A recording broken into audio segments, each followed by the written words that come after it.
Happy Mabon! Today marks the 5-year anniversary of the Missing Witches podcast.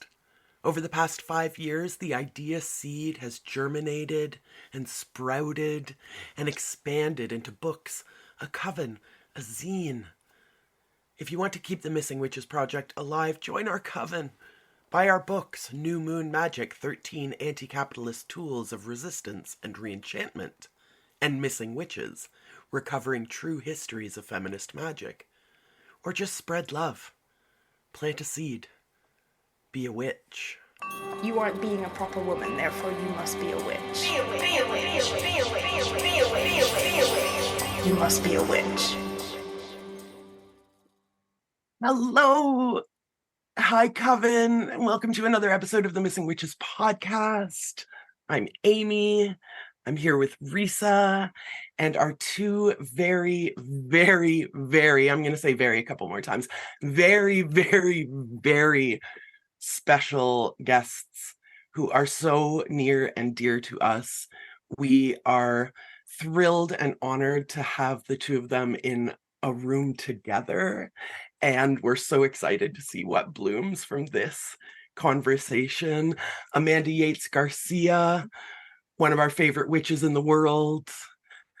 Christena Cleveland, one of our favorite theologians in the world. Let's get together and talk about witchcraft and God and ideas and writing ideas down.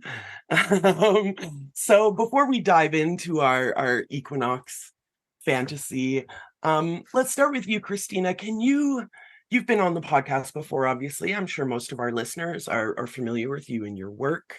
But can you reintroduce yourself? Like, who are you today? Who are you now?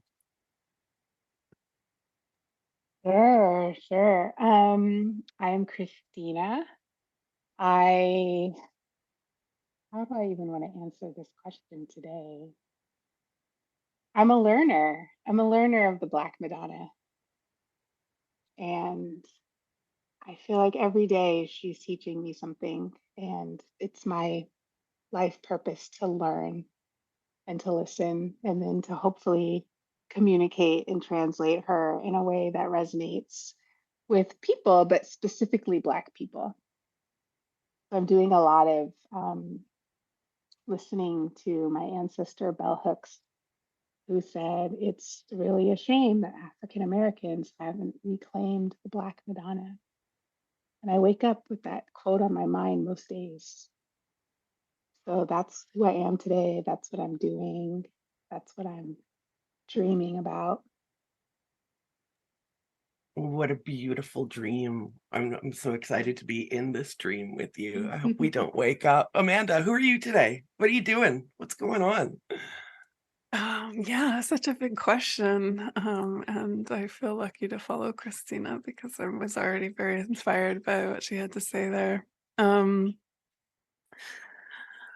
Well, I would say my life's work is really about enchantment, which I understand as reweaving of webs of connection between the self and the broader world that have been severed through colonialism and capitalism, patriarchy, white supremacy, etc. But I don't see those webs as actually having been severed, but more like the settler perception of them, or the colonialist perception of them, is that they've been severed. And so I see land-based spiritual traditions as enchanted ones, which are woven completely into the matrix of the life force on Earth, and specifically place.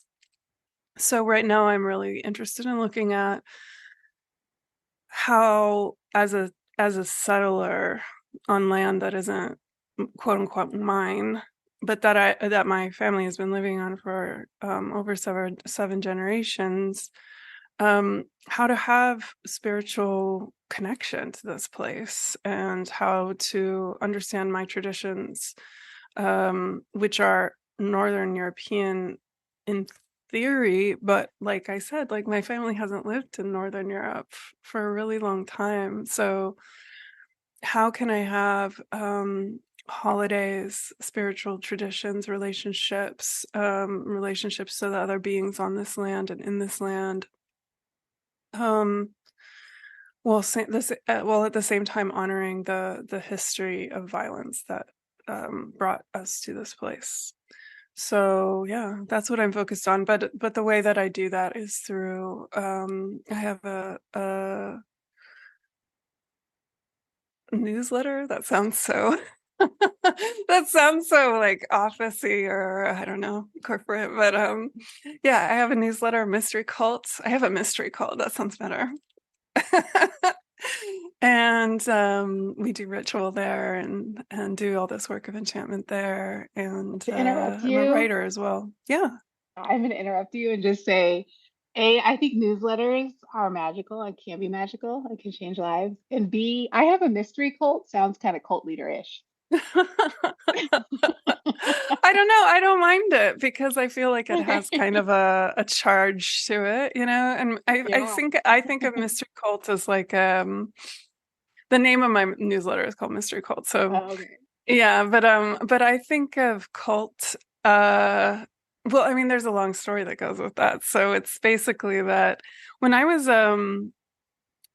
when I first got into college when I was like 18 or 19, and I took this art history class, and they were talking about all these like matrifocal, you know, Neolithic communities and cultures, and they would talk about, you know, the goddess Inanna or Ishtar, Astarte, and they would call them fertility cults.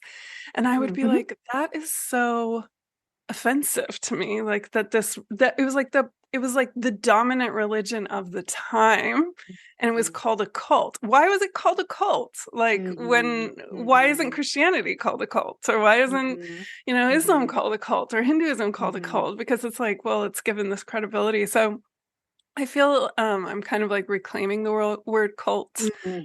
um and yeah, it is a charged word, but I'm also a witch, so I'm used to that.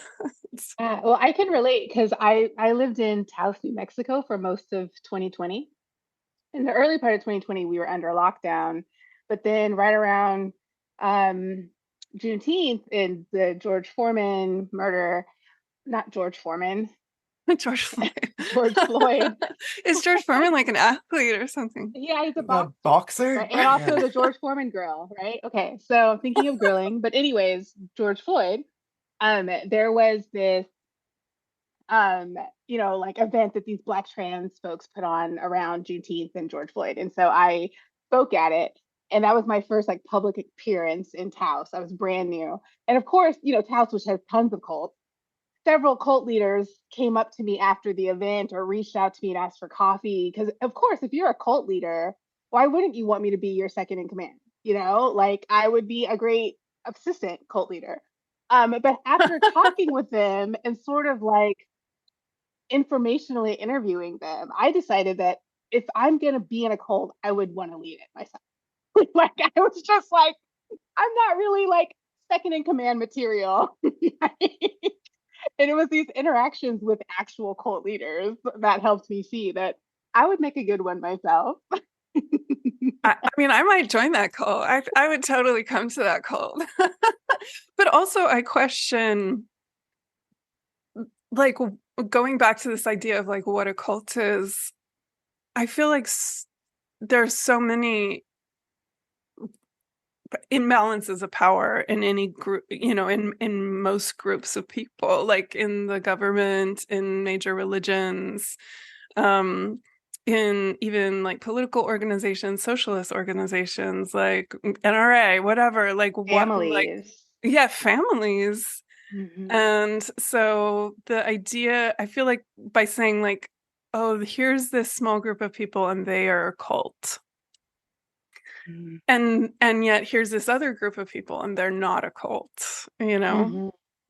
But who gets to decide that? And then I also think of the root of the word cult as like in culture or cultivate. Cultivate. Mm-hmm. Yeah, and it's like, for me it's Nurturing. about Yeah. nurturing the mystery, growing the mystery, honoring the mystery, and also understanding the culture of groups of people together, like what happens when groups of people come together and grow things. And also thinking of cultures like in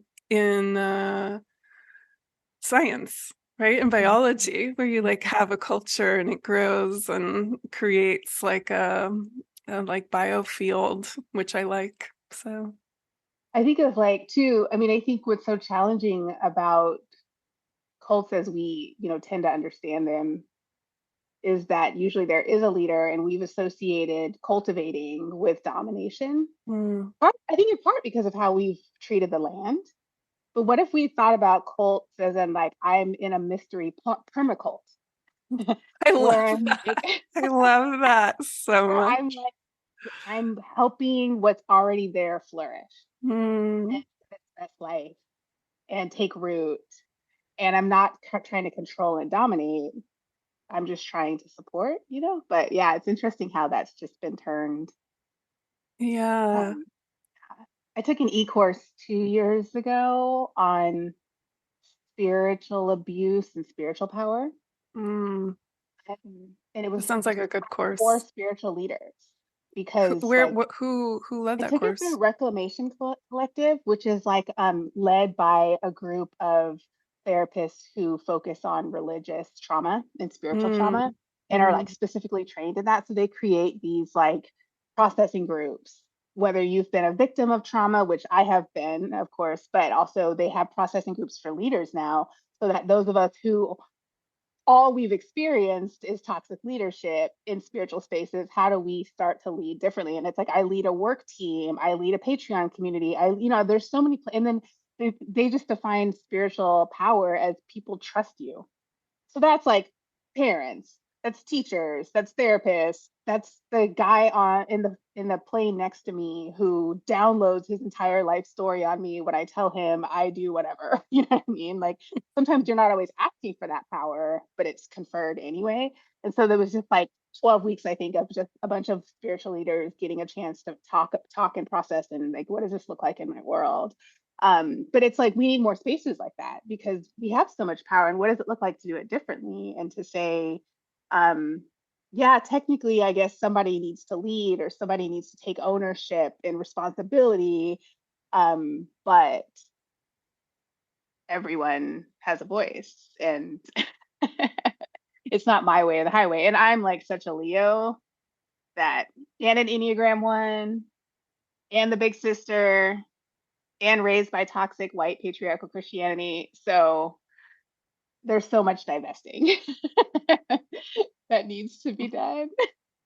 Yeah, and it's really challenging too because at least in my own practice, like we're all still living under capitalism, we're all still living under colonialism. So we all still have to like pay our rent and, pay off our student loans and save for retirement and do all of those things.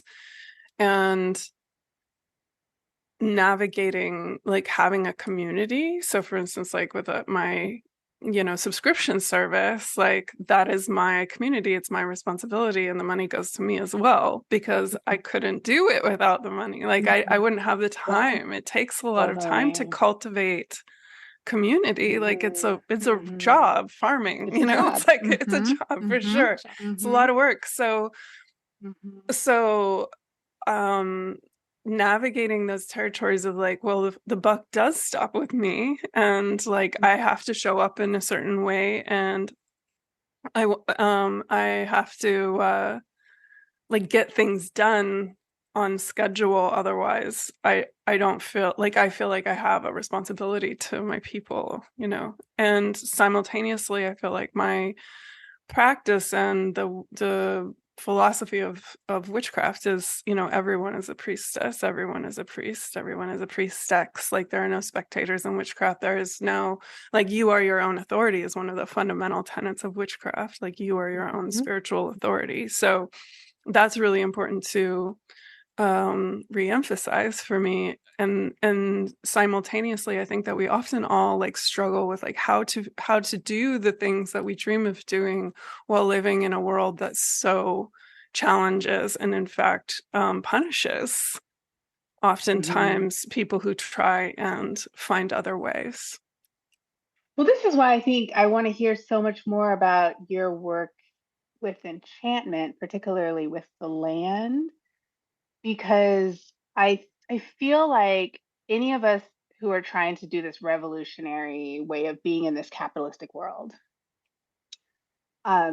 we there has to be a deeper resource that we turn to when we're concerned that, you know, divesting from hierarchical structures is going to negatively impact our bottom line, and we have a rent to pay. And I know I more this summer I got connected to this image of the Black Madonna that's called Our Lady of Deep Soil, Mm, and I have been like rooting in her, and I in like in mining all the different aspects of her death as I've, you know, gone through a fairly turbulent like experience with capitalism this summer and work.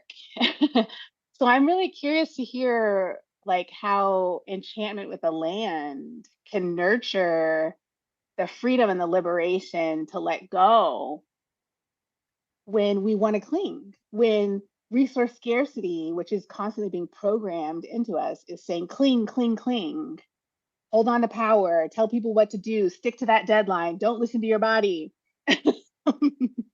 Don't let people be human, including yourself, yeah. you know. Well, I feel like ultimately our fear around our needs being met is one related to belonging. And so the more we connect with the land, which doesn't just mean one thing, right? It means that entire matrix, that web of life, meaning humans, pollinators, plants, water, um, the water table, the way that it connects to the ocean here in LA, and the, you know, precipitation cycle, all of that is the land. And so the more we reweave these webs of relationship between ourselves and the land, the greater our sense of belonging, and the more we'll be able to. I get this image when I think of it as like someone holding on, like gripping to some kind of resource, like a nugget of gold or a glass of water or something. And it's like we feel like we have to like pry our hands off this resource because we're so terrified of being abandoned and like left to starve. And so I was just thinking about this morning, actually, on my walk, that like the land gave me this little bit of wisdom, and thinking about specifically because of, you know, the school shooting that happened yesterday, and um, the recent shootings of people, you know, Black people targeted, or like trans people targeted, or, you know, students. And I was thinking about the, you know, the dominant culture in the United States, and how the people who are doing this violence are so convinced that the only way for them to belong is to shed blood, right?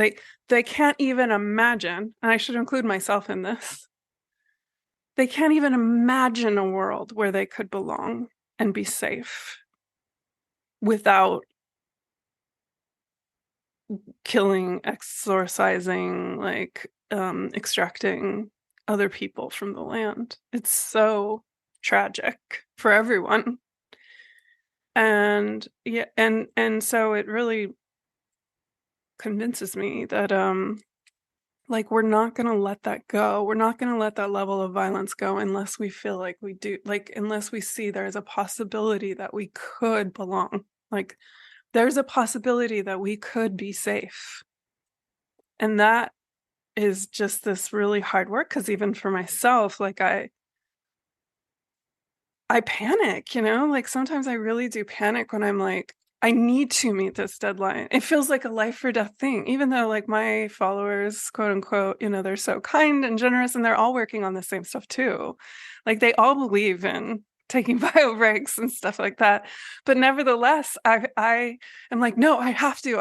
Like there's a primal fear in me of not being okay, So I feel like for myself it's about experimentation and seeing like what works for me and then just sharing that with others. But I see it's really about connecting with the other beings. Like the more I feel connected, the more I feel safe, and the more I feel that sense of belonging, the more I feel like, okay, I can take a break, and it's not my job to fix the world, How do you cope with it, Christina?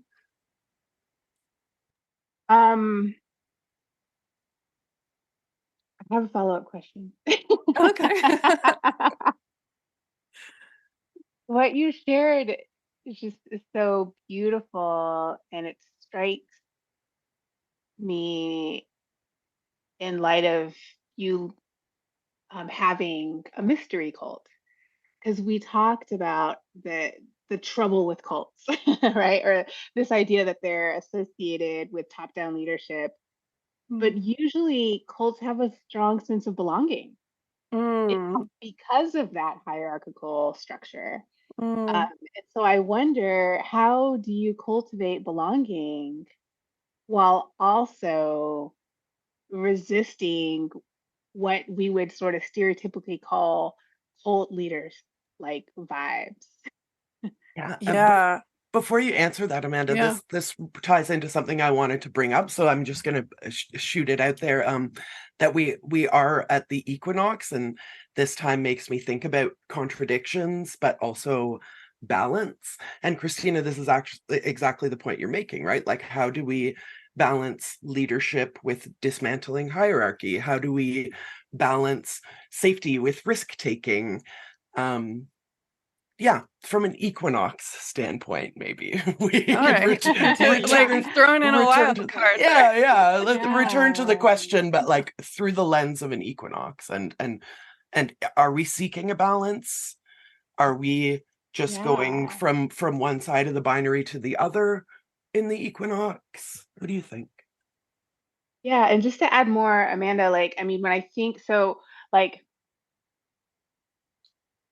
groups that have high, what we call entitativity in the social psychology world, that's my background, high belonging, high groupishness, they have rules, they have in group, out group lines, they have hierarchy. It's real organized. Mm. And so, yeah, high control. And so I'm just like, yeah, how do we cultivate belonging when people also have freedom and the boundaries are blurred and there is balance? Yeah. Oh my gosh. So many like paths we could go down as far as like what to say about that. First of all, I just want to say again that when I think of cult, I have many different ideas associated with cult for me. But I was thinking of mystery cult in terms of like the mystery cults of like the Eleusinian mysteries, or the mysteries of Dionysus, which we don't associate with anybody in particular except for the gods themselves, right? Like the Dionysian or the Orphic cults, but those we are not thinking of a specific leader, right? We're thinking more of the mysteries themselves, like a cult in devotion to the mysteries, who are the cult leaders, we might say, rather than me in particular. Although I think that I am kind of playing with that idea of like cult leaderish, but I was thinking of it as like kind of a more punk rock version. Initially, when I'd started this project many years ago, this was the first like web domain I ever bought, was called Mystery Project. But then when I came back to this, my my podcast producer, Carolyn Pennypacker Riggs, and I were saying, I was like saying, well, it could be Mystery Project, but I also kind of was thinking Mystery Cults. And we were like, yeah, that's like the punk rock version. So I was like, let's go with that. It just kind of has more of a like Frijon, one might say. But as far as the hierarchies and the belonging and the inside and the outside, I would say, first of all, I like to look to other animals besides humans. Like wolf packs also have a really strong sense of belonging. That like all animals, like elephants, have a strong sense of belonging. Orcas have a strong sense of belonging. Lots of mammals that live in groups have strong senses of belonging. And from a kind of more anarchistic perspective, I think groups have to determine what works for them, rather than like, this is the way we do it, and so that this is the way everyone should do it. Like I can say in my group right now it's working to do the work that we're doing in the way that it's happening. But I mean, groups evolve. Eventually, maybe one day I will step back from a leadership position once it's more established, or I have figured out a way to do that. So it seems like the group norms and dynamics and who's inside and who's outside would have to be determined, like as a self-organizing system, by the group itself. What comes up for you?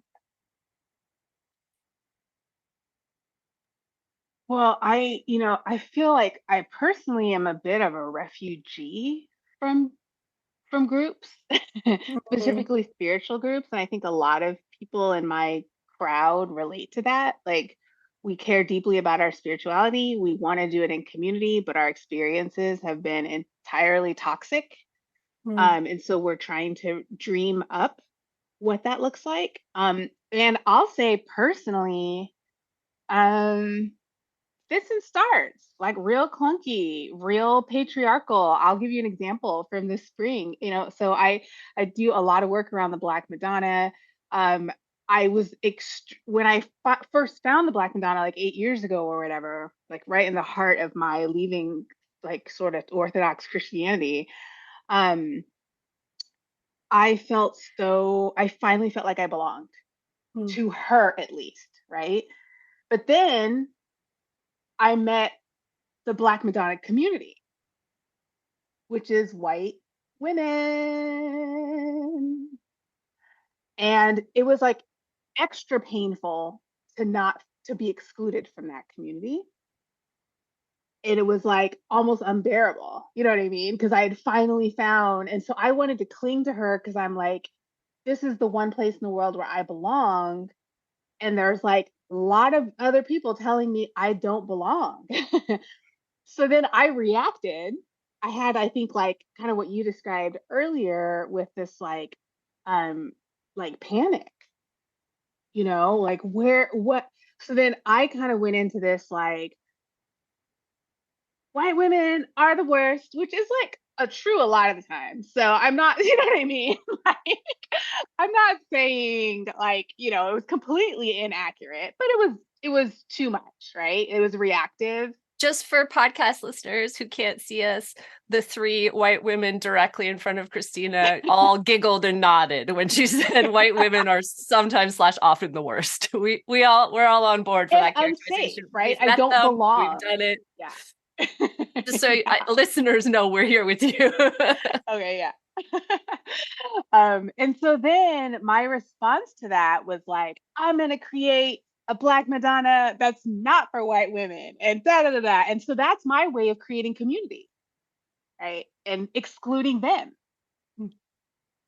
because I couldn't control them. Mm. And I remember this spring I taught this terrible e-course on the Black Madonna that was mostly populated by white women, and there was like a gang of white women. Some of them are actually quite noted teachers of the Black Madonna worldwide, who joined the e-course just to like undermine me, and would undermine me every single week in the e-course in the comments. I actually saved some of the comments because I'll be using those. I mean, I think a comment in an e-course like that in Zoom is public, you know what I mean? So like I will be sharing those. But um I just remember after one of the class sessions being so angry and going upstairs. So I was living in the Boston area at the time, and going upstairs to my loft where I have tons of Black Madonnas surrounded by them and screaming and being like, these white women, because I didn't feel like I belonged. And I feel like the Black Madonna just said to me, like, I just dropped my knees and started crying because I feel like she said, Christina, they don't own me, and neither do you. Release. And even now, like, I feel so emotional even saying that, because I think it is so human, especially those of us who've been so shaped by colonialism, to say, I have to possess in order to feel safe. Hmm. And that's what community is, possession. And I'm still wrestling with, like, what does it even look like to, like, I'm for Black people connecting with the Black Madonna, and also I'm not against whatever is happening around the Black Madonna, because, like, so it's just this, like, ongoing, I guess, invitation for me to release and to just stop clinging. Yeah. But it feels like a huge sacrifice, and it feels like a huge purification process. Like, who is the Black Madonna to me if she's more than just something to make me feel like I belong? I mean, first of all, I'm so sorry that happened. It's like just the pain, hearing the pain in your voice when you talk about that is really, like, I really feel it, feels like I can feel like getting choked up, or like the idea that there's this like precious thing that finally you found, and that it's been like taken by the very people who've like taken everything, like, historically. Yeah.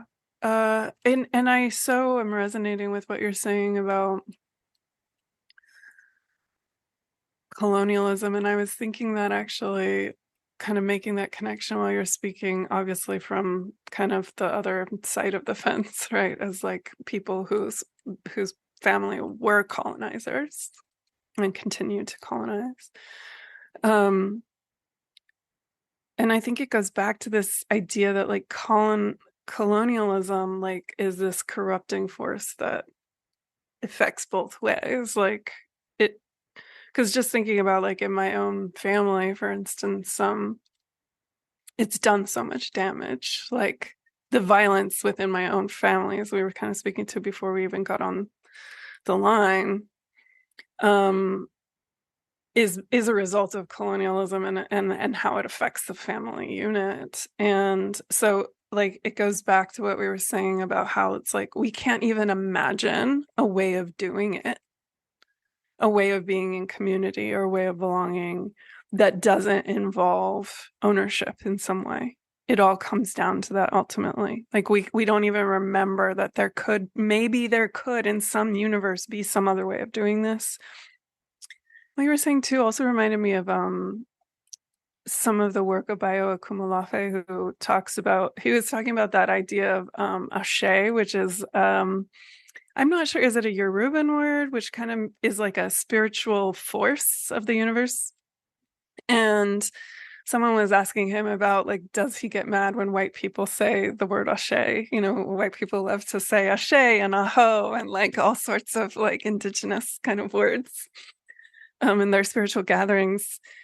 And he was saying that it doesn't, because he is like because it's a colonialist idea that we can own a spiritual force, because we think it's like our idea, but in fact it's its own thing, it's its own power. We don't get to say what it does or where it comes or where it goes. And he talks about the idea of ashe as like, when somebody says ashe, that the force of ashe like comes into the room and manifests itself there, and that it had some kind of agency or volition in bringing itself into that space. I'm making the connection now between that and, like, for instance, like plant medicines like ayahuasca or mushrooms, and how, like, I do believe that the plants are like trying to get through to us, right? They're trying to be like, look, there's this other way. Look at the plants. Like, look at the way plants live together. We can do this together, people. But that doesn't mean that people always get it, right? Because people go do like ayahuasca tourism and like just practice like colonizing like the Amazon. But that doesn't mean that the message is wrong. It just means we're still confused, you know? I want to pick this word out of ideas, not owning ideas, but also like both of you are authors. So part of you must feel like, this is my idea and I need to write it down and I need to share it. Maybe I'll read something from Christina, and Amanda, maybe you can react to it, and then I'll read something from Amanda's book, and maybe Christina, you can react to it. We'll start with God as a Black woman. This notion of ideas. Christina wrote, "Let's pull back for a minute to study the idea of God. If you close your eyes and try to imagine God, what image comes to mind? Even if we don't call ourselves spiritual or religious, gods matter because ideas matter. Ideas are deceptively powerful.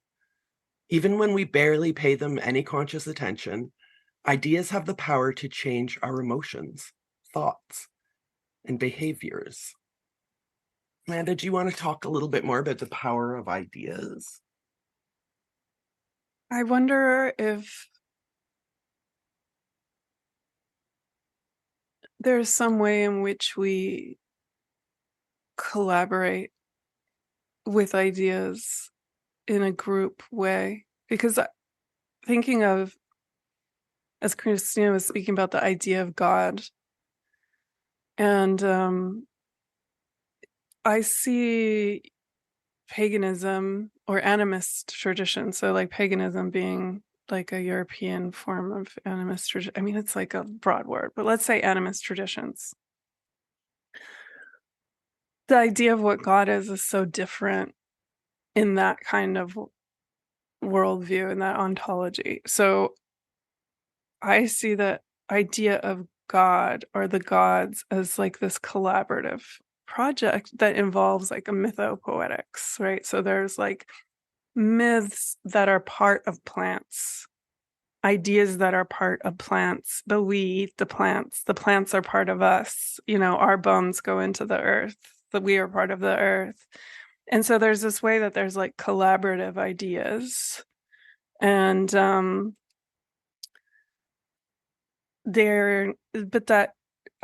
if I'm understanding correctly, one of the things that Christina seems to be isolating in that passage is like the sort of non-corporeal or the imaginative, the imaginal part of ideas that are like, they can switch, they can change, we can't pin them down exactly, they can come up as symbols, they can be represented in multiple different ways, and that they are very powerful, even though they may be not material in the sense that we like normally think of material objects.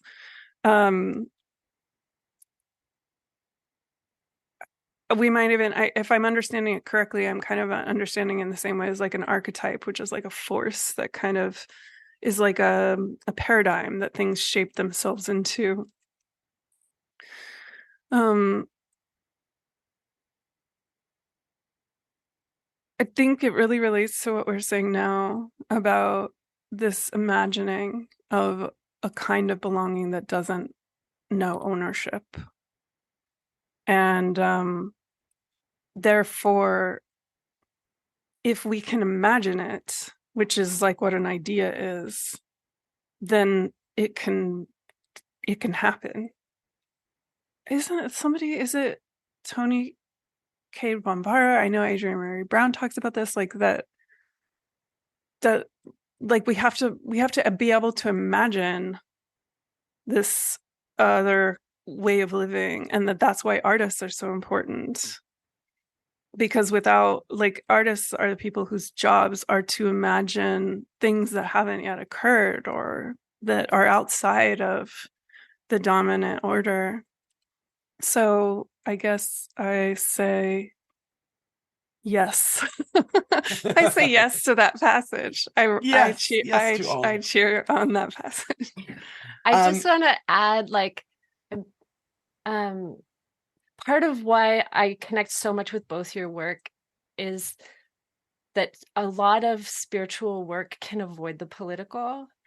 And in the worst case form, it's like groups where it's like, we don't talk politics here, or actually it can be a lot worse than that. But that can be really disempowering and infuriating. I want my magic, I want my re-enchantment to fuel actual equality. I want physical, social change. I want housing for all. I want, I want fucking healthcare for Americans. Like, I want that stuff baked into my life, my work all the time. And I think those are ideas that are, begin maybe as symbolic action, as Deb pointed out in the chat. That Rebecca Solnit says, all revolutions start with symbolic action. That comes from a place of art, and then it can become direct action, and more. And so I'm so drawn to the way both of you practice and talk, because deeply rooted in that feeling of searching for belonging and of spirituality is a real honest negotiation with the shit that is broken, and with bringing community together around activism. I wondered if, Christena, I know you directly take on the idea of anti-capitalism, and it's a point of connection. I know you wrote back to us when you saw the title of our book had anti-capitalism in it. I felt proud that you felt proud of us. So yes, let's talk about it. Let's put it right in the title. I wondered if you could draw that into this conversation in the way you write about ideas and the power of ideas. Yeah, I was just that's such a useful addition, because I was thinking about what Amanda just said about ayahuasca and people going and like consuming, like sort of touristic consuming of it, and it kind of points me back again to like our idea, even our ideas about God, right? And so like I know, because I was discipled into a religion with a God that was like a victor and like a go forth and taker and a top down authoritarian. Of course, my first steps towards the Black Madonna are going to have elements of that, because that's what it means to be faithful.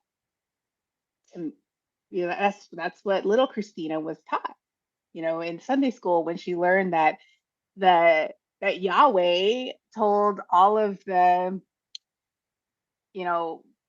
freed, enslaved people, the Hebrews, to go and like commit genocide and kill all the Black and brown people who worship the Black and brown goddess. Like that's literally what it means to be free, to be a follower, to be righteous. And so, of course, when people get connected to a spiritual resource like ayahuasca, it's going to be, well, yeah, claim it. That's what it means to be free. That's what it means to be righteous. And I think because so much of our ideas of God are tied up in capitalism, and I used to write a lot about capitalism in Christianity. This was years ago. And I remember once writing that we think that financial independence is a fruit of the spirit. Like it's proof that you're like a better Christian than other people, because you're not poor. You don't have need. You don't have to go to the church and ask for canned goods. And so like I was just talking about how like in a lot of middle class churches, poor people are never elders. You can't be needing the church's help and also a leader in the church at the same time. And that connection between, like winning at capitalism and God is just so powerful in the American psyche. And it's why we believe that, if you don't have your own money, why should you have healthcare?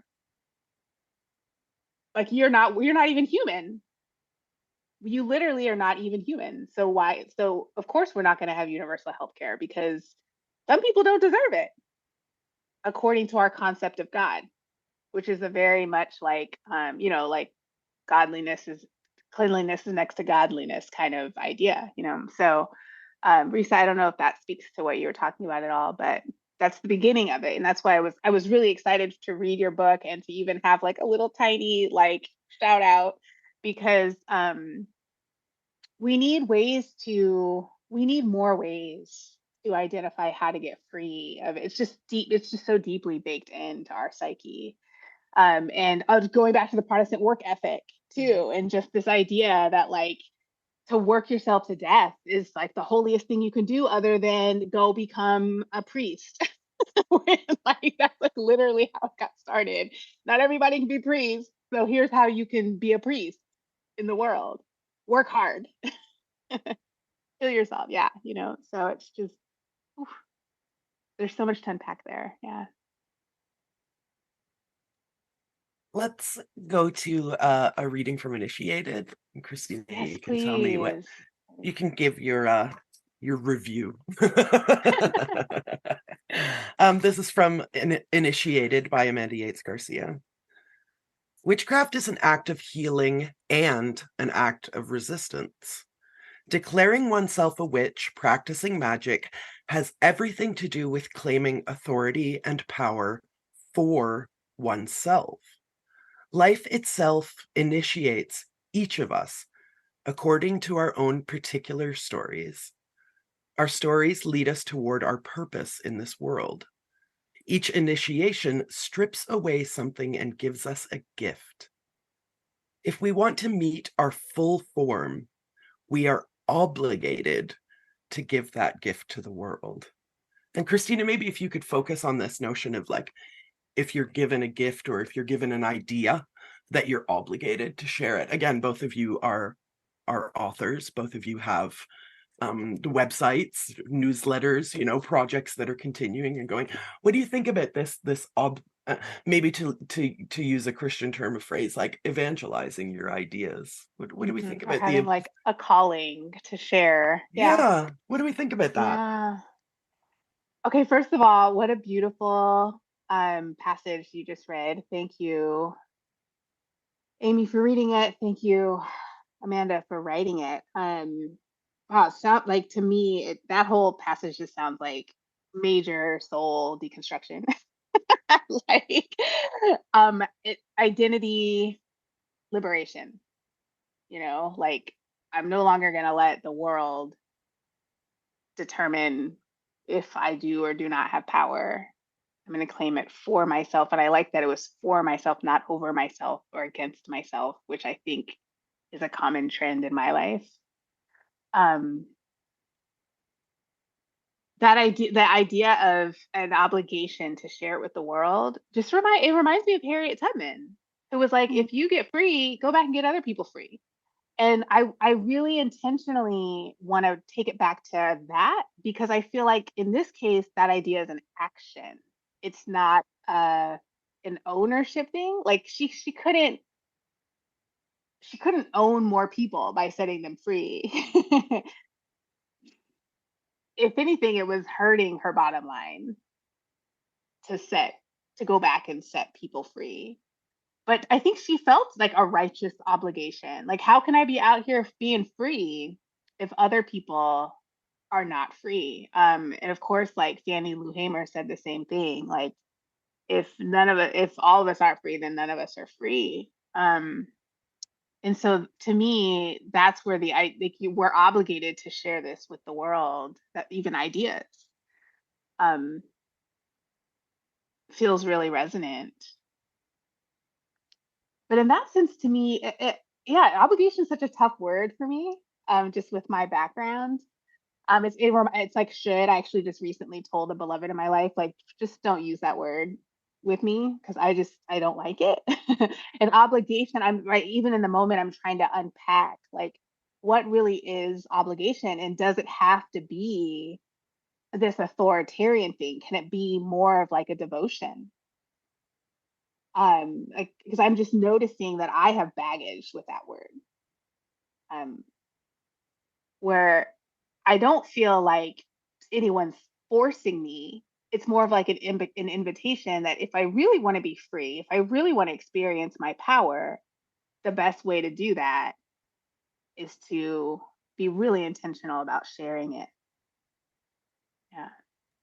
Yeah, I So maybe think obligation is like a secret. here's the secret pathway. I think in this passage I sort of interpret obligation more like you would say to someone who's done you a favor, oh, much obliged. Like you Is have that like a given me Canadian something. thing? I mean, do people Oh, say that in the US? maybe not. I'm kind of an I feel old like that's soul. from like Jane Austen Yeah. or something, Oh, or like I much don't know. Like, obliged. Yeah, that Jane Austen tracks. Yeah. okay. But just Which is cool, this but yeah, I more. was just like, do people say that? No, nobody says it but me. But when I say it, what I mean is not a sense of like, well, now I'm weighted down by, the duty that I have to, but more like, you've done me a favor and I am much obliged to you. And however I can like pay it back to the universe is what I want to do. Amanda, does that make sense to you? Being much obliged? Yeah. The word obliged does have a lot of meat to it. It has like a lot of history. If I were to rewrite that, I don't know if I would use that word still, though I might. But yeah, I think the way that I was thinking of that was more of like as like if we imagine a gift economy, that the wealth of the community comes through the trust that resources are shared. So wealth comes through the movement of resource, the blood of resource through the body. Whereas in our culture, in the dominant culture, wealth is like essentially the hoarding of resources. And we might think of that in relation to ideas as like, this is my idea. And if you're going to use it, then, we need to copyright it. And we need to I need to be getting the, what's it called when you get like money from Royalties. Yeah, that I need to be getting the royalties.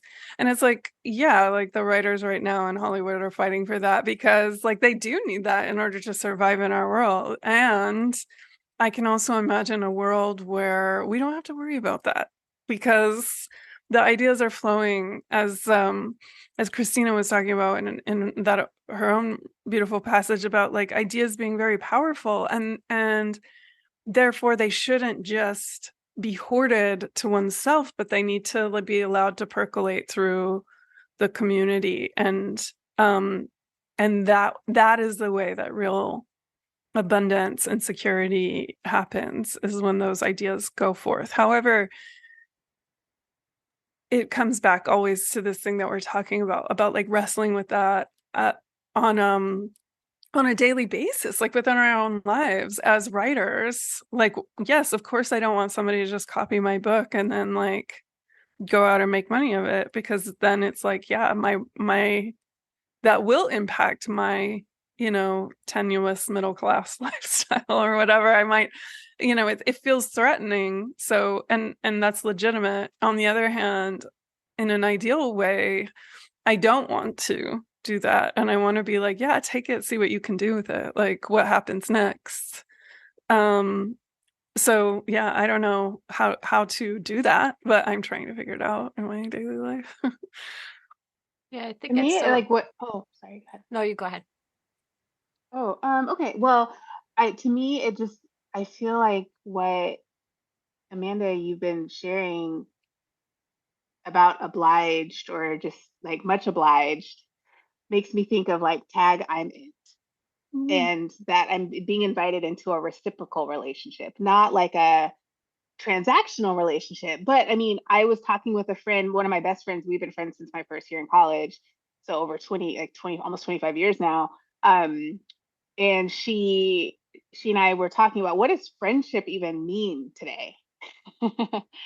And they're just noticing that over the course of our lives, a lot of what we called friendship was really obligation or something that was really lopsided, and how we talked about now, like friendship, whatever friendship is, it's the one thing that needs to be there is mutuality in order for it to feel like friendship. And I think that kind of going back to equinox balance, this idea that we see, can you tell I was a professor for a long time? But anyways, this idea that, this all works in balance. So yeah, I give and you give.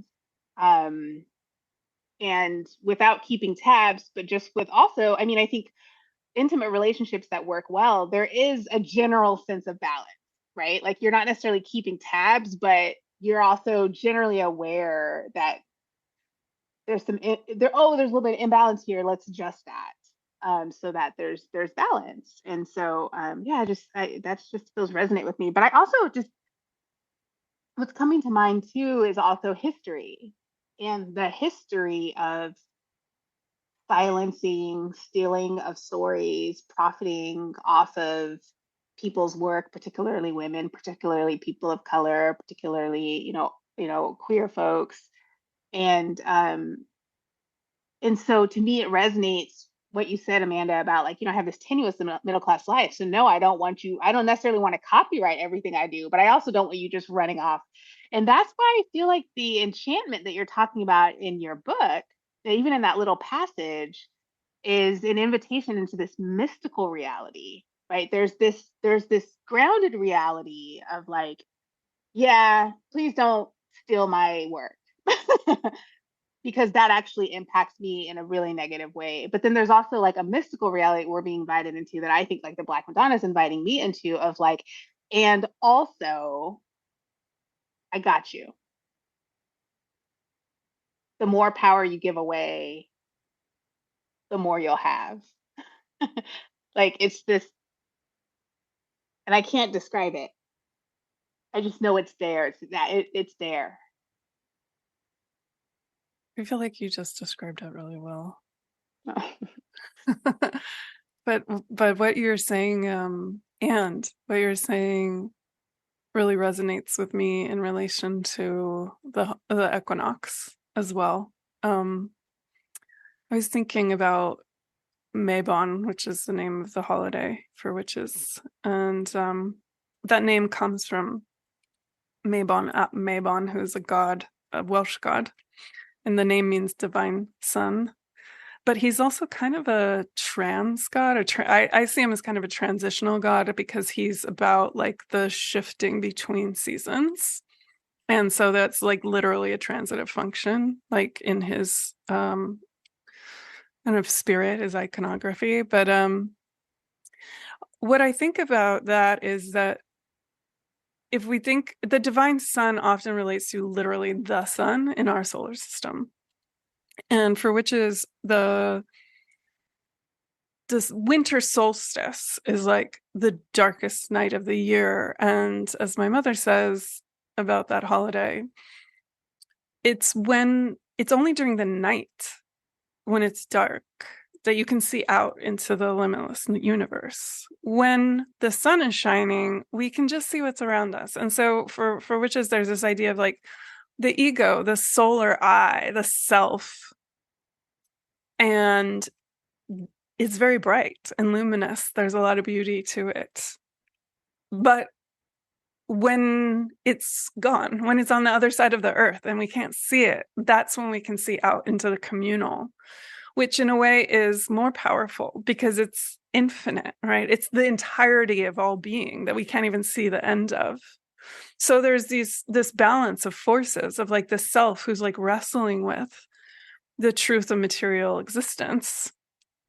And then there's that mystical force that you were just talking about, Christena, which is like, yes, and the infinite, the thing with no beginning, no end, no I, no division, no separation, and that they're intertwined, they're simultaneous with one another. And that's what kind of happens in this specific holiday, is that like we're celebrating and all honoring that. And then for me, what I really love too is that this holiday is the second harvest holiday. The first one being Lunasa, which is the harvest of the first fruits at August 1st, and the third being Samhain, which is an ancestral holiday and celebration of the the spirits of the beyond. But so here we are in the middle, and this is really about like gratitude and feasting and abundance. And so I think it kind of comes back to what we're saying, that like true abundance, limitless abundance, abundance that renews and renews and renews and renews, has to do with this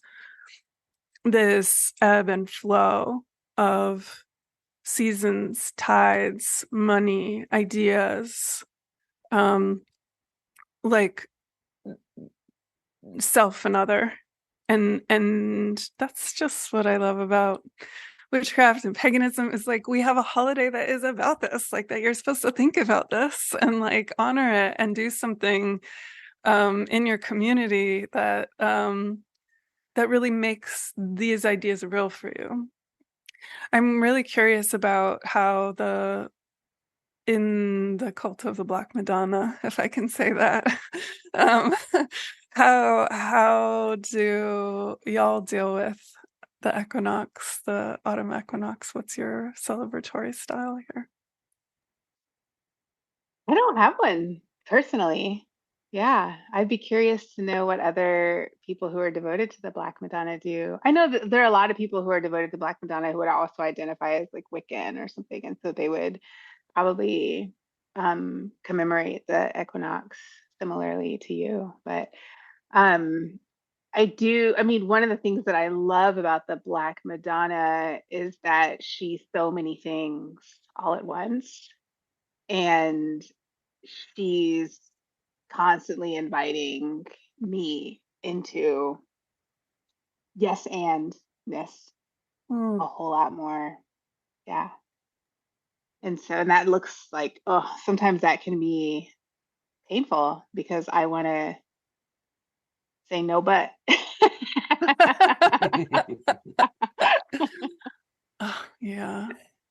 I wonder what the Black Madonna, I don't know this, but I'm wondering if you know, like, she's making me think of Nuit, the goddess of the night sky in Egyptian lore, and then like connecting that like to the winter solstice, like that totality of being, that endless, like a soup of the cosmic that from which everything comes.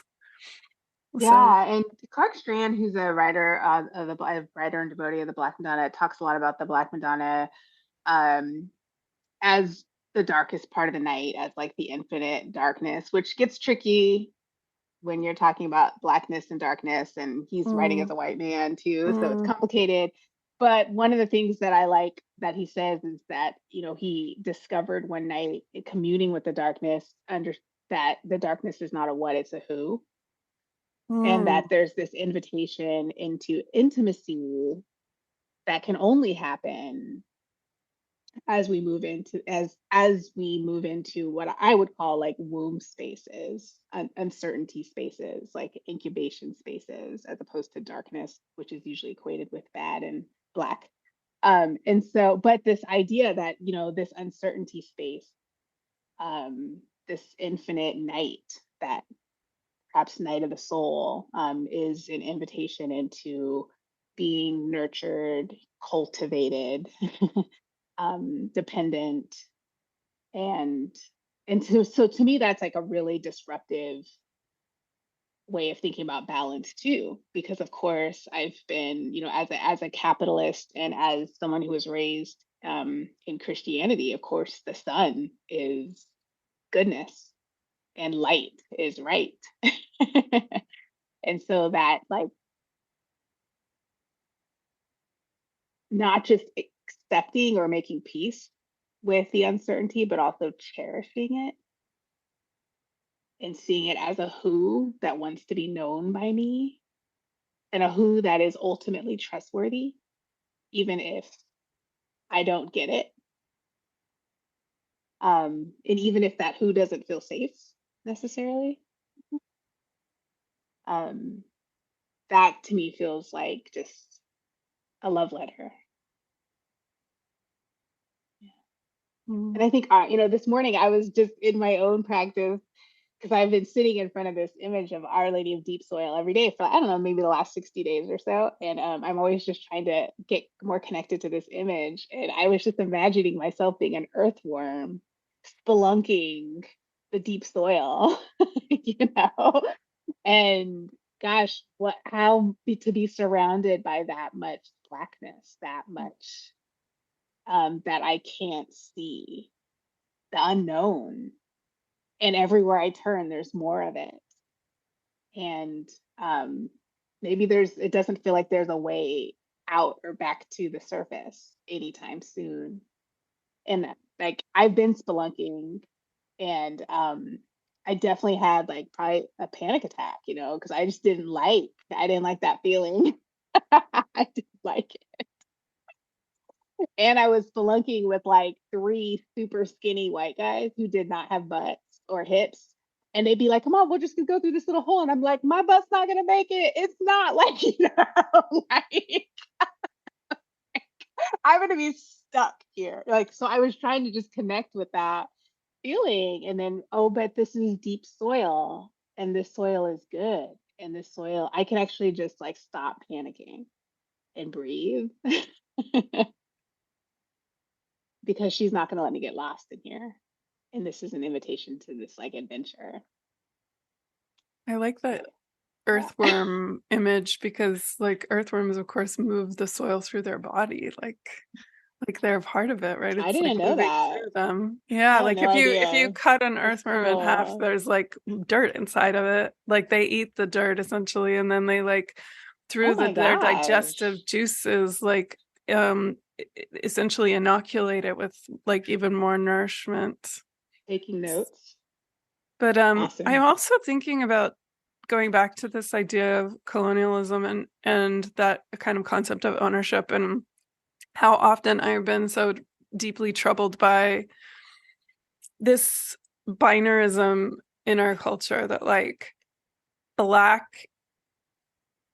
night and like black people like black people get the night and white people get the light and the day, and how completely stupid and arbitrary that is. Like, why do like the idea of owning something like light or owning something like darkness, or being like this goes with them and this goes with it, like it's such a weird idea, like that sunlight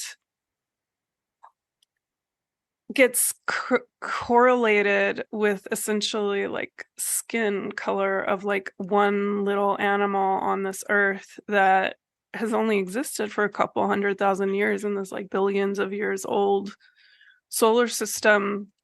And also thinking about how like so many African traditions like are about light and like have whole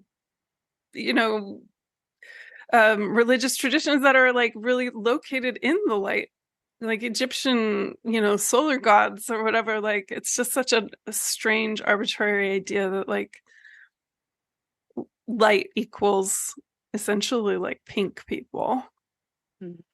And also like gender too, like because light is associated with masculinity, and darkness and the moon are associated with femininity. And actually, what's interesting is there are a good number.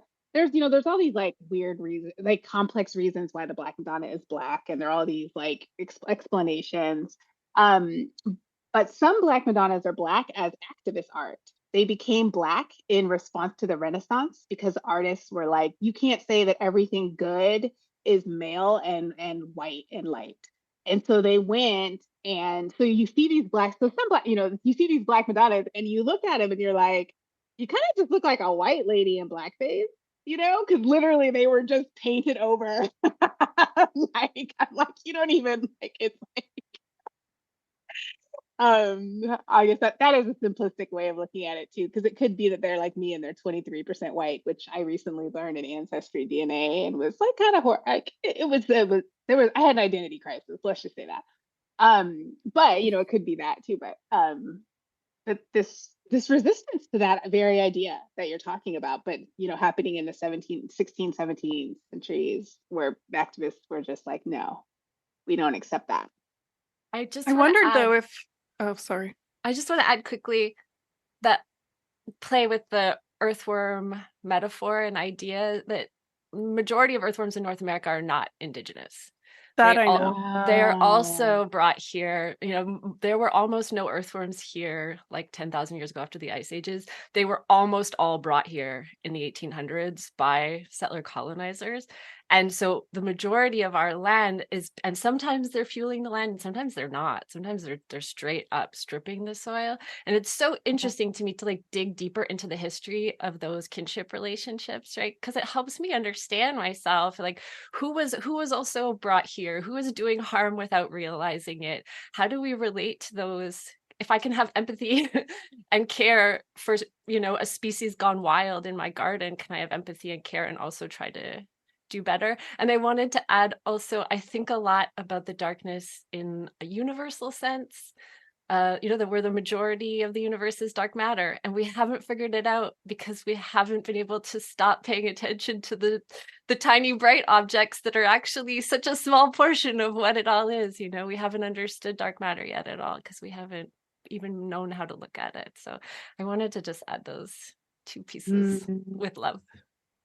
Wow, the Yeah. earthworms are out here just being colonial settlers.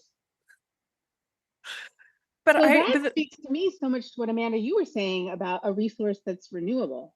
That we're feeding off that, not something that is not renewable. For me, all of this goes back to another thread of this conversation, which is we don't know what the fuck is going on, right? Like, we're so small. And, like, we can think, like, here's this idea of the Madonna, and of course the Madonna was taken from like Astarte and Ishtar and all these other goddesses, and then kind of became this other thing, and then artists in the Renaissance painted her black or whatever. But we don't know that that's not the Madonna or whatever force that is. That's like, you can't get rid of me. Like, I'll be here. I'm going to come back and come back and come back in some form, and you're going to try and get rid of me. You're going to try and get rid of the Madonna even. And then she'll come back and she'll come back and she'll come back, because that's like, she's bigger than us. We're not in control here. Similarly, I'm thinking about like invasive species and how, they are colonizers. They were brought by colonizers. They're very destructive. They can erode forests in like a couple generations. On the other hand, we don't know what is really happening, right? Because when we think of invasive species, like a lot of people like cut down the weeds that are like growing in the abandoned parking lot, and yet that those weeds are the only ones that can live there, and they're the ones who are like remediating that soil. And we as humans are like, no, I know better what should be done here, and like that weed shouldn't be there. It doesn't even belong on this continent. But there's this great book called Beyond the War on Invasive Species, which is it's a scientist who was like all about remediating soil and like dealing with invasive plants and stuff. And he was talking about how he had been hired to like regenerate this kind of swampy land that had been overrun with this invasive species. And he was trying to rehabilitate it so that the indigenous species could live there and thrive there. But the land over so many generations had been so fucked with that the indigenous species really couldn't live there anymore. And yet these invasive species could live there, and that they were like changing the soil in such a way that like other beings could live there again. And I think about that garbage patch at the center of the Pacific Ocean that's like the size of Texas, and what a great tragedy, right? But then I cry about it all the time. This stuff is devastating to me. I'm on antidepressants because I can't handle the way that like the world is, dealing with all this violence. But like there are microbes on that plastic that are like, we can live here. We can break this down. It might take us like 1,000,000 years, but like the goddess, as I understand her, potentially the Black Madonna, is like, she just knows what to put there, and it'll go there. Like maybe not within our lifespan. I studied with the Zen Roshi, this Daido Lori, in the Zen monastery when I was like in my late 20s, and I can't remember the context of why I asked this question, but I was just like, I was upset that like people were suffering, essentially. And he had given this reason, and I wasn't satisfied with it. And I was like, well, why is there colonialism still like in Africa then? And like all these people are suffering there and tortured, and like like wealth is extracted from them, and it's so unfair. And he was like, well, yeah, but you don't know the end of the story yet. Like, you don't know what happens, because many civilizations have risen and fallen. Maybe in 1,000 years, like the tables have turned or have gone into something completely different. Like, we see from the perspective of now, we see from a human perspective, but we can't see from that universal perspective, that where the story just keeps going and going, and it won't be the way that it is forever. I don't know if that resonates for anyone, but my point with that is totally resonates with me. Yeah, the humility, right, of just recognizing too that like not only are humans just this like speck in the history of the world, like so am I. And I think that totally resonates too with the goddess slash Black Madonna, because as much as I love to talk about the Black Madonna's, magnanimous love and abundance, and the life spring and the renewable resource that she is. I also call her Our Lady of Fuck Around and Find Out, because like there are some stories about the Black Madonna where I'm like, yeah, she's not playing, and there's a pettiness to her too. But the best kind of pettiness, the kind of pettiness that has a holy no underneath it. And so if you actually listen, you're going to learn something. You're going to get some wisdom from that pettiness, But it's interesting when you see like these goddess stories where they come back and it's like, whoa, they escalated it. You know what I mean? like that was not a proportional response. So, like the Artemis stories or whatever. I did this thing called Running with Artemis last fall, where every week I drove up into Vermont and did trail running and listened to Artemis stories from this witch, and we like integrated it. And so I just heard so many Artemis stories this time last year. I was like, she was a trip. Like, right? She's like, you catch me bathing, I'm gonna like sick these wild dogs on you to tear out your entrails. Yeah. And she's like, and I have a whole pack of like dogs, gnomes, like fairies, like a bunch of people. I have a whole army of mythical creatures that will come for you if you look at me the wrong way, if you look at me with lust. You know what I mean? So there's that element too of just like, and it's funny because in 2010, yeah, I was doing this gender and Christianity seminar, like month-long fellowship thing, and I met this woman who's really high up in the Catholic Church. She's like a provost at one of the like major Catholic universities. And I just remember talking to her, and she's a feminist, and an intersectional feminist. And I was like, how do you even deal with being in this? Like you're so committed to this institution. You have about as much power as you can have and still be a woman in this institution. How do you like, don't these like rules and regulations and the patriarchy, like, doesn't it just like deflate you all the time? And she's just like, oh, the bishops will die. And I was like, that is so morbid. Like,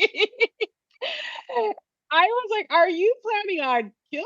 I mean, like, it just makes you wonder. But it's so true, though, because it's like, so true. She was just like the Catholic Church isn't nowhere where it once was. Yeah, and also like she's just like they don't have the last word. They don't have the last word. They don't get the last word. We don't know the whole story. And it's like she was just so unbothered, and that to me felt like that mystical, like, right? She's obviously fully aware of what the Catholic Church is, right? And also, she's like, I'm not gonna let them bother me. I'm gonna keep doing my work because we don't know the end of the story. Yeah, there's a saying about that kind of in witchcraft. Well, I guess I kind of partially put it there. I'm drawing from some ideas in witchcraft where I think about desire, and how in witchcraft, like, you're essentially supposed to like really listen to your true desire, your kind of true will, and then follow that, because that's like a desire that's put in you by the goddess because she needs something done. And you don't know what that is, and you don't know why that is. And I think about that kind of like a beaver, where like a beaver is just like, that wood goes in that water. Or like that tree needs to be in that water because I want it there. I have a desire to put it there. I'm not questioning it. I'm just going with it. And then that creates these wetlands that attracts insects, that attracts birds, that attracts trees and forests. So the beaver, essentially, by following its desire to put that wood in the water, is nurturing this whole forest. But it's not thinking, you know what, I'm going to do this whole ecological project and rehabilitate these wetlands. It's just like, nope, that log cannot stand. It needs to be over here. So I see it kind of like what that woman was saying, like, we don't know how it's going to go. We just need to, I feel like we just need to follow that desire. But the trick is to know which desire, like, because a lot of desires are put into us by this like capitalist machine, which maybe is like doing something that we don't understand, right? Like maybe we need to do all of this so that we can get to another planet someday or something. And we don't know why that is. But I feel like in witchcraft, the idea is like that your true will it won't be your true will if it impedes the free will of some other being. Like your true will cannot be to hinder the free will of someone else. So yeah, do as thou wilt shall be the whole of the law. Do you both have the time or energy or inclination to maybe take a question from our coven mates who are here? What's your time like, guys? We're at the hour and a half. Do you have a hard I out? could stay for How like you another doing? 10 or 15 minutes. Great. So coven, if you have a question, you can unmute yourself now, or maybe you can raise your hand if oh, no questions. Just, here goes Lisa running goes to her. It's question time. Hi, Lisa. Hi. This has been such a great conversation to listen to. Thanks, everybody, for being here. I was raised by a mother who loved science fiction and really understood like the science of the cosmos, to my 5-year-old mind. Anyways, so like we didn't go to church. We weren't that kind of family, but I had church families around. Really understood that context from an outsider view. But I think like the Big Bang started the universe and everything is just like on this trajectory outwards from that, spiraling, swirling. And so that's where I derived my sense of spirituality too. Thinking about if we are like the idea of obligation, like you're going to do the thing that you've been given for the world, that if we are each these like little particles flinging outward from the great Big Bang, that we each have unique properties amongst us, and that I don't know, maybe the goal, the ideal is to fly as far out from the center as you possibly can. And the best way to do that is unimpeded and without banging into others, pushing other people off course or whatever. So that obligation is like, find your perfect balance in the sense of like, you are a moving particle in a moving universe. Find your balance to move through it freely without bumping into others and causing them to go off course or causing yourself to go off course. And like, maybe we do sometimes bump into each other and propel again more further outward.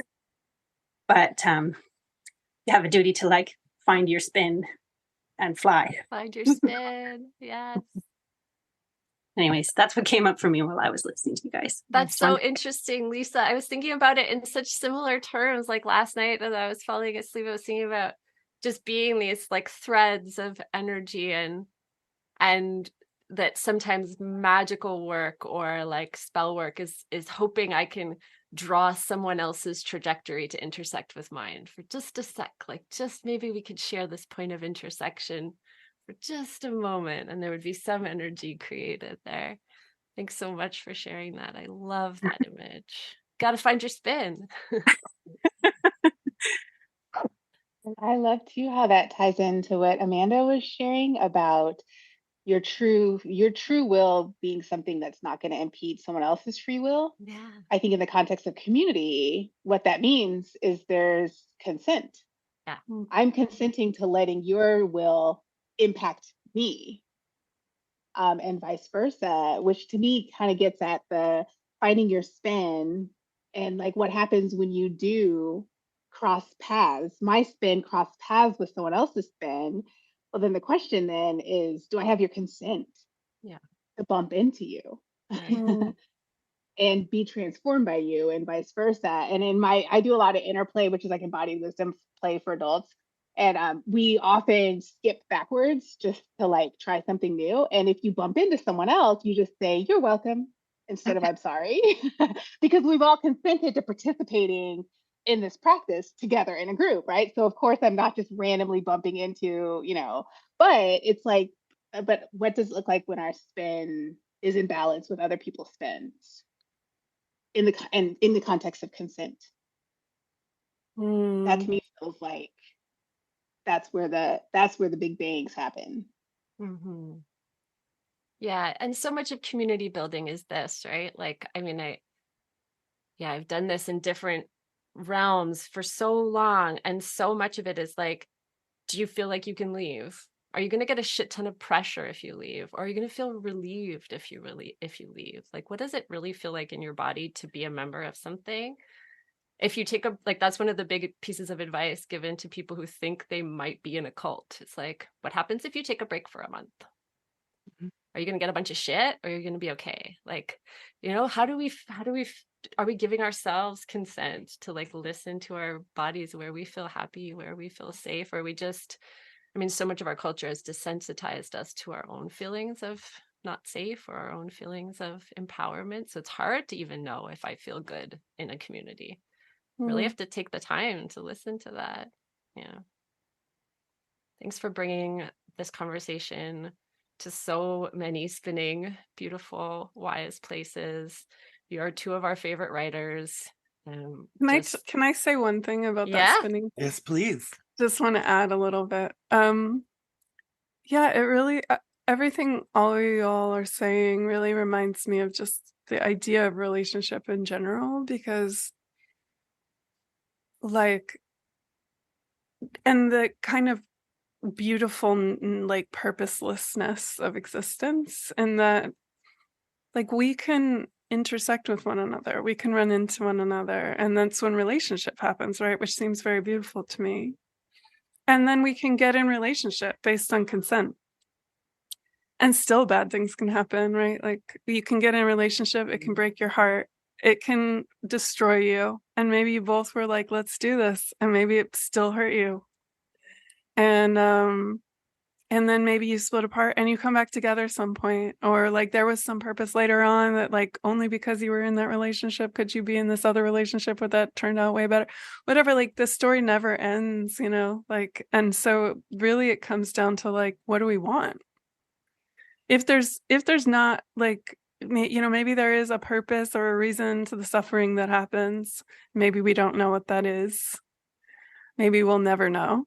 But in this moment, we get to be like, what do we want? What do we want to do together? How do we want to create this together? So that's what your atoms propelling through the universe brought up for me, Lisa. I love atoms in the universe, and we four being four of them. Thank you so much for going into the deep soil with us, for spending equinox with us. Amanda, I want to thank you for Initiated. I want to thank you for Mystery Cult. I want to thank you especially for writing the foreword for our first book. That was a great treat. Thank you so much for inviting me to do that. How can our listeners support you?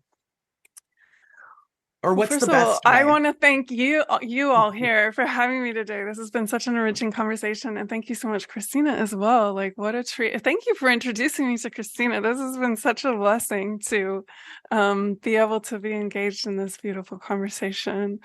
And if you want to know more about my work, I suggest you check out my cult. Join my cult at amandayatesgarcia.substack.com. The first level is free, so there's no obligation. And even if you join and then want to leave, that's totally fine. The newsletter is so magical and fantastic. It really is like a treat to receive. So I would recommend all our listeners go and do that right now.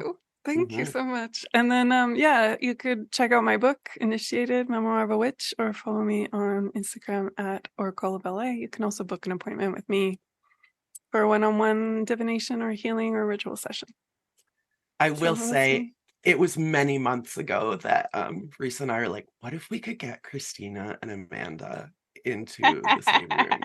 Like, it was very much like you just had a sense like that would be a good combo, or well, let me say, what were the chemicals being imbibed at the time when that came out? Just tea and sympathy. But well, the reason is because again, like, thank you, Christena, for writing the foreword for our new book, New Moon Magic.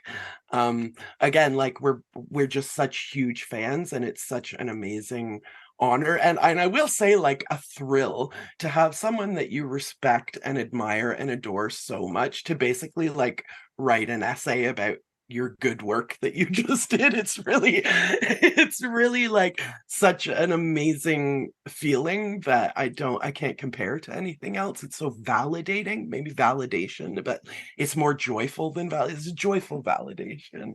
But again, Christena, I want to thank you for God is a Black Woman. I want to thank you for Shameless Liberation.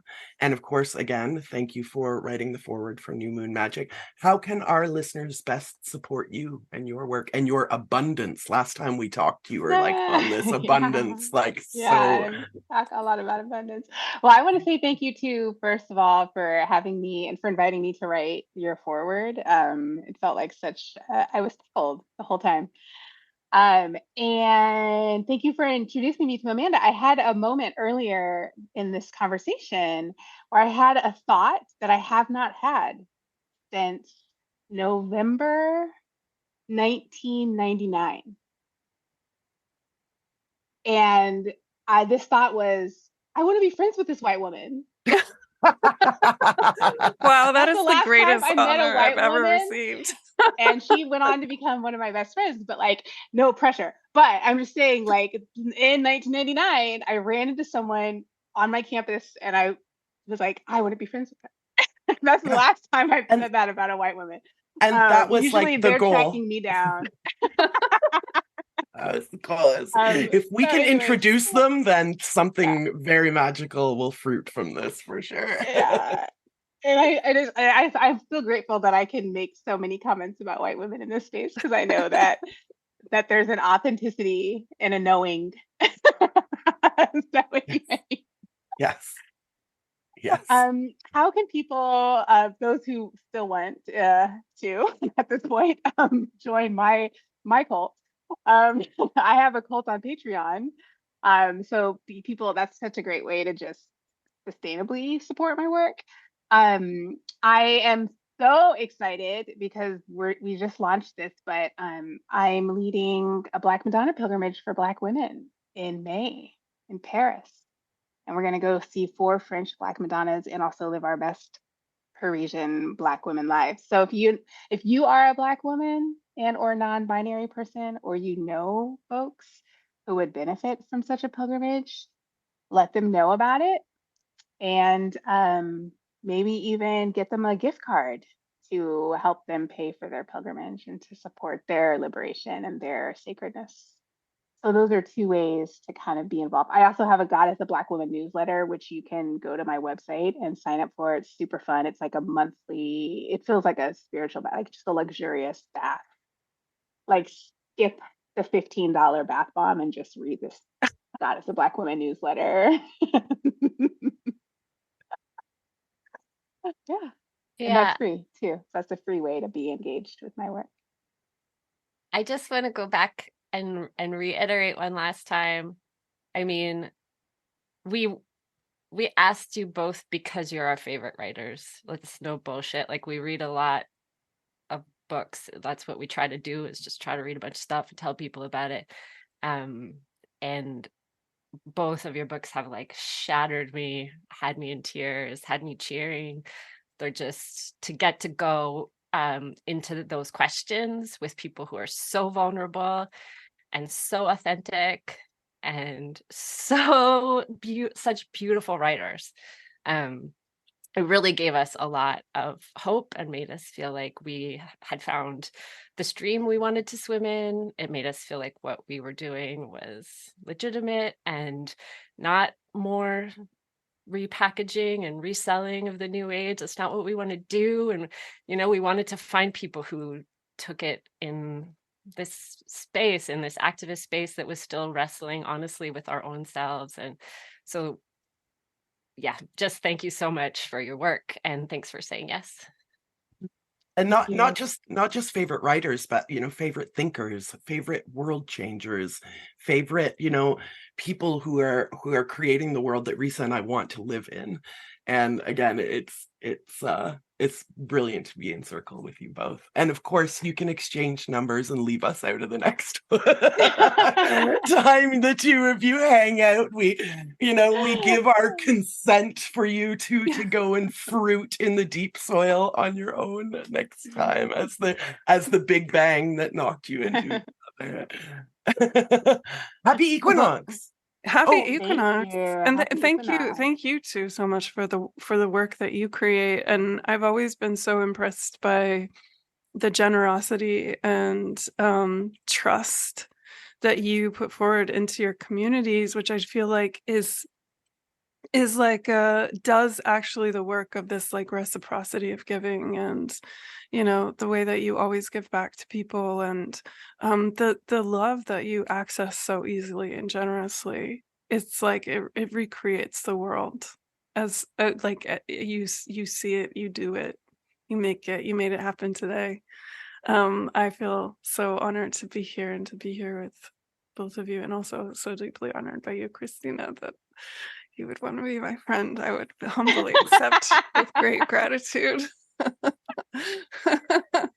Oh, I'm honored. Yeah, but I just want to echo what you said about the work that you, Amy, and Risa do, because it's really beautiful. I mean, I've been on a lot of podcasts, and there are very few where I'm like, oh, I'm like, I want to lean into what's happening here. Usually I'm more like, they're so lucky that I graced them.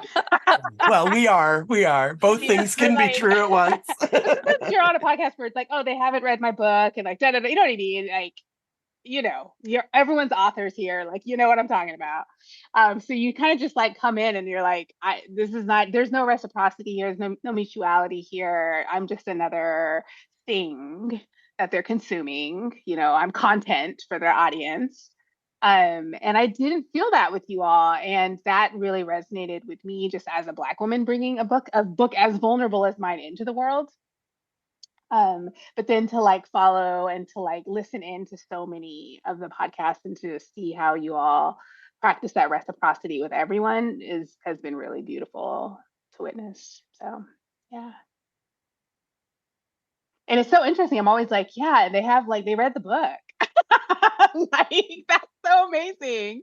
And so when you say, oh, you should get this book, I'm like, oh, I should get the book. Like, I've bought several books off of listening to your podcast because I know y'all actually read the book. There have been a couple times where I've been like, this is a great book, it's super fun, but never actually said the tag of like, go out and buy this book immediately. Yeah, I have noticed. Yeah. Initiated God is a Black Woman listeners, if you haven't already, go and buy these books immediately. Amanda, you can go and buy your royalty. New moon book. Yeah. Everybody needs that book. Mhm. Both of your books. Because you're doing that with liberatory work, and you also show exactly how to do it. Like, you're like, here's some ideas, and this is how we do it, and here's what came up for us as we did this, and this vulnerability, all interwoven with love. So yeah, I recommend. Sources cited too.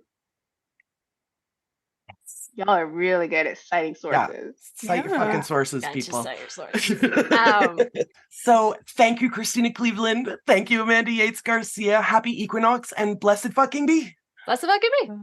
Let's Blessed fucking fucking be.